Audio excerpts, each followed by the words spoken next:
This well-known company spent thousands printing and mailing an oversized postcard. Yet they designed it as if it were a letter. That's the first mistake. When someone pulls a postcard out of the mail, you have about 3 whole seconds to give them a reason to keep looking. This front cover has paragraphs, a list, and a giant group photo. Nobody is standing at their trash can reading an essay. Buried in paragraph 3 is the best line on the entire postcard. Over 600,000 people registered, and attendees have saved more than 16 million hours combined. That's not a filler stat. That's the line that should have been the headline. The front needed one bold headline communicating the biggest benefit of attending, built around that stat. The supporting copy could have been reduced to 1 or 2 short sentences. That's enough to make me curious. The photos are another missed opportunity. There are several big named people pictured, but there are no names or titles. The company may assume everyone recognizes these people, but many recipients won't.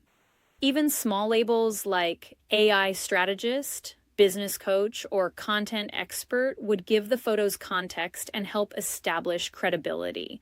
Otherwise, they're just unidentified faces, taking up a large portion of the postcard. Flip it over, and you get a massive QR code, a date, and acres of empty space.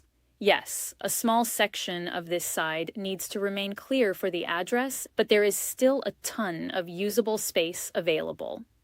Use the front to grab attention, and use the back to build trust and drive the action.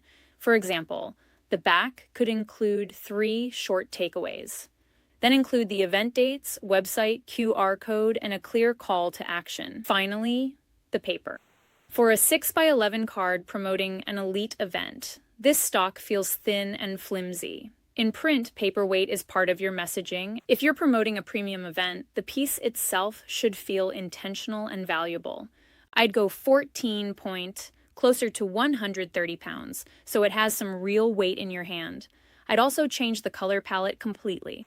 Ivory in print immediately says old and not used as much in modern print. So, get rid of it. If you want modern elegance, go with a solid black or white background with a pop of color. Here are a few examples I put together to give you an idea of what this postcard could look like. Let me know what you think. The lesson is simple. Don't take a letter, remove the envelope, and call it a postcard.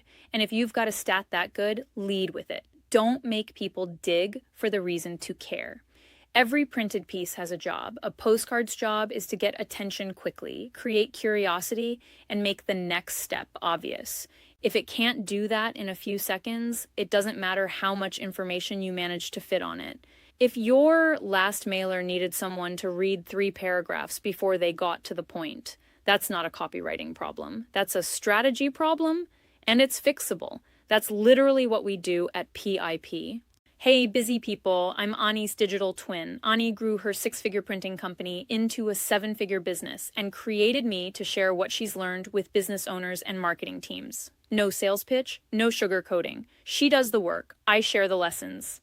Subscribe if you want more honest breakdowns of printed pieces, signs, and marketing materials, and what I would do to make them work harder.